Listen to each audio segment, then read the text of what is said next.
The old 2.5-liter EJ motor that Subaru put in their WRXs, Foresters, and STIs suffered 3 lawsuits in the past 6 months. That's when they really, came to the public. They got settled in August, and today I'm here to report that there is another one. Unfortunately, it's a sad day for us WRX, Forester, and STI owners. I mean, I thought I'd be fine, and I'm not trying to pass any judgment for the company. I'm not trying to pass any judgment on Subaru or on their cars. I'm just trying to report what's happening. So yes, there's been another lawsuit on the WRXs, Foresters, and STIs. Stick to the video because I'm going to tell you all about it. I'm going to tell you what's going on, who reported it, what the claims were, how we're going to get affected, and everything that's public right now. If you want to see more cool automotive content or WRX content or Subaru content, please consider subscribing to my channel. Every subscription helps, and I'll keep you up to date with what I'm posting. And if you're already subscribed and you haven't hit that little bell notification, please do, because a lot of my subscribers are not getting notifications for the videos that I post. This lawsuit was recently placed, I think sometime around October. A lot of the information still isn't public, so a lot of this information is just kind of the outside view. A lot of the research hasn't been done yet, but I did want to inform everybody that owns a Subaru exactly what's going on. So take everything that I'm saying with a grain of salt. This is an account from one person and a lot of other people that seem to be reflecting the same, what's happening, but they haven't actually brought it to a legal claim. The lawsuit was filed, I'm just checking my handy dandy sheet. The lawsuit was filed by Cheryl Sawyer, S-A-U-E-R, and she's from New Jersey, or was filed in the New Jersey court system. Her claim is super interesting. It's a little bit ridiculous. It's a little bit believable. It's a little bit something that I've experienced, also something I haven't experienced. It's just a bizarre story. So the key claim for the lawsuit is that Subaru installed a secret software patch on her Forester XT.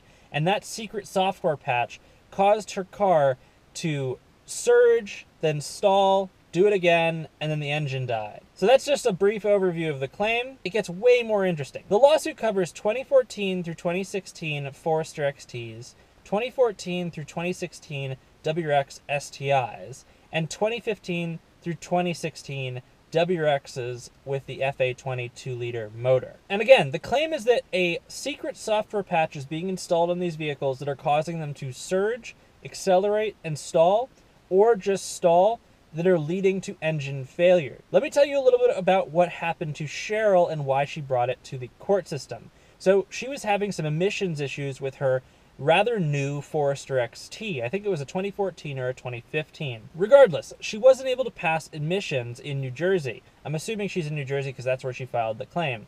But she wasn't able to pass emissions. So she took it back to the dealer because it was a relatively new vehicle and asked them to diagnose why isn't my car passing emission, especially because it was still under the warranty powertrain bumper to bumper of Subaru. Subaru immediately did something where they updated her ECU. They gave her a software patch. Now, I'm not sure about you manual owners out there, but I know for the CVT owners, these software patches are not an uncommon thing. I actually went in because my gas mileage was a little bit weird, my shifting was a little bit weird on my CVT, and they gave me 1 of 3 patches, and then I came in again and they gave me the second patch for my transmission and ECU. These patches completely changed the car. I have much more of a linear power band, my gas mileage went up, how my transmission was working changed. So many aspects and driving characteristics of the car changed with these 2 10-minute software packages. So Subaru doing something like that doesn't sound too unfamiliar to me. And again, I am not sure what manual owners are doing, whether they're getting software packages,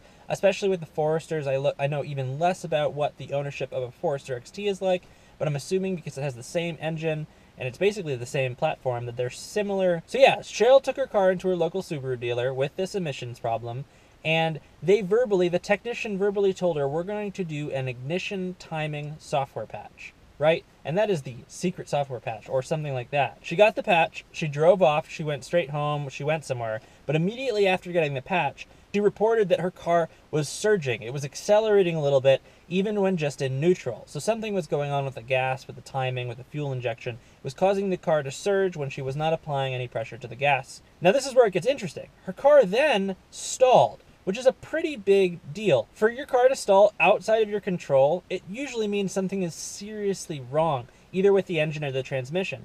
sometimes a car stalling can be the ECU's final barrier to a serious problem happening, and it's just telling you, shut the car off, I can't go anymore. Now, there are very few instances where we've actually seen that and that's been documented, but we know that that is a kind of a firewall for a lot of car brands and a lot of transmissions. It gets even more interesting.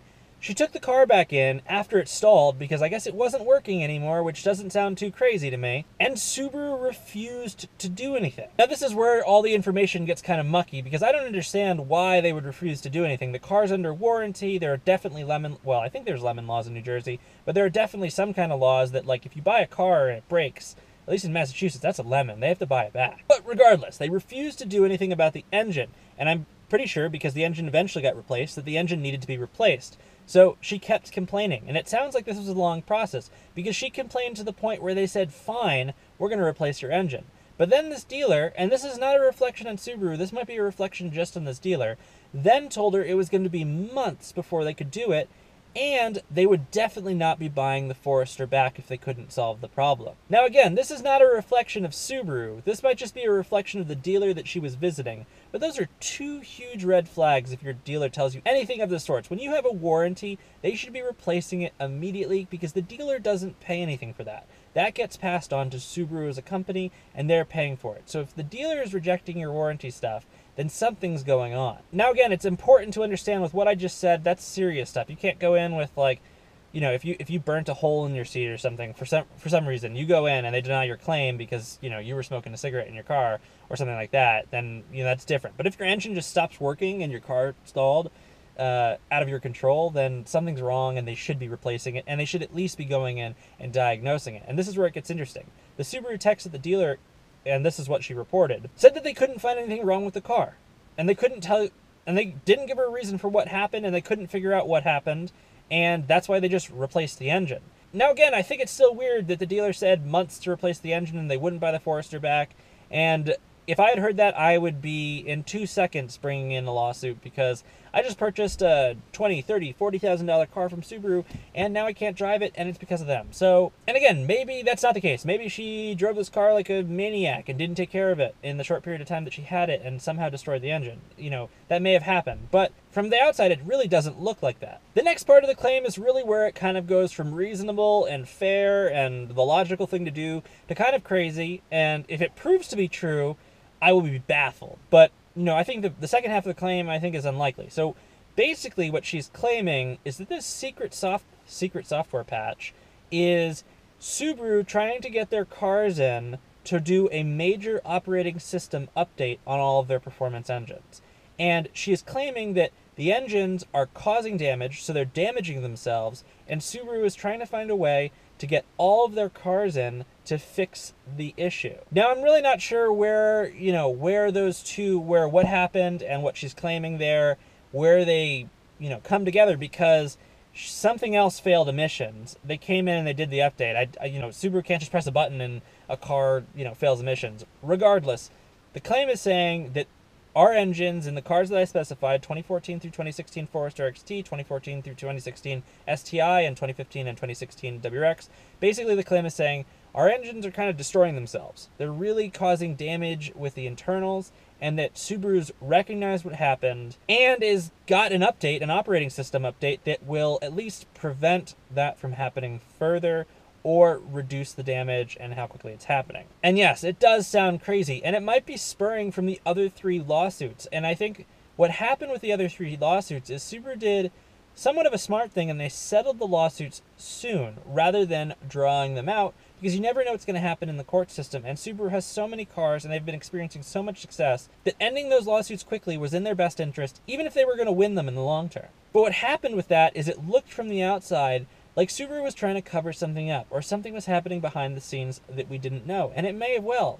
That might be true, but we don't know that, and I'm assuming, you know, as an engineer, and with some, you know, some knowledge of, you know, how cars work, how Subaru as a company is working as a manufacturer, I doubt that's going to happen. And it's very common for larger companies to settle right away to really avoid the risk of it being drawn out, something happening in the long run or anything like that, and it affecting their sales in the future, because those sales are really what makes them money. But doubt was at least put in Cheryl's mind, and I'm sure it was put in other people's mind. I did some research looking through forums, trying to find if other people have reported this secret software patch, and I think a lot of people have been saying things like what happened to me, where we just got a software patch and we weren't really told what it was.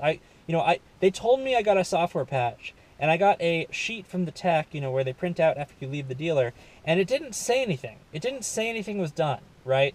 And I watched them, plug my car in, do some stuff, plug it in, everyone walk away, wait, come out, tell me it needs a couple minutes to, update, and then unplug it, see them test drive it, be like, it's all good, and then leave, and then the driving characteristics changed, but I don't have like a code number, I don't have anything other than that was stage 1, and this was stage 2, and there's a third stage if you keep having problems. So yes, I think there are people out there experiencing things like that. Now I don't think that's necessarily a bad thing. I'd love to know what it was, but their ECU is proprietary. I don't necessarily need to know how their operating system is working, because if I knew that, I could make my own car. That I couldn't just make my own car and sell it, but you know what I mean. That's an overview of this lawsuit, and I'm going to try to keep everyone updated as much as I can. As more information comes out about the case, I will be sure to post it and kind of do a reflection like I am now and updating everybody that's following it.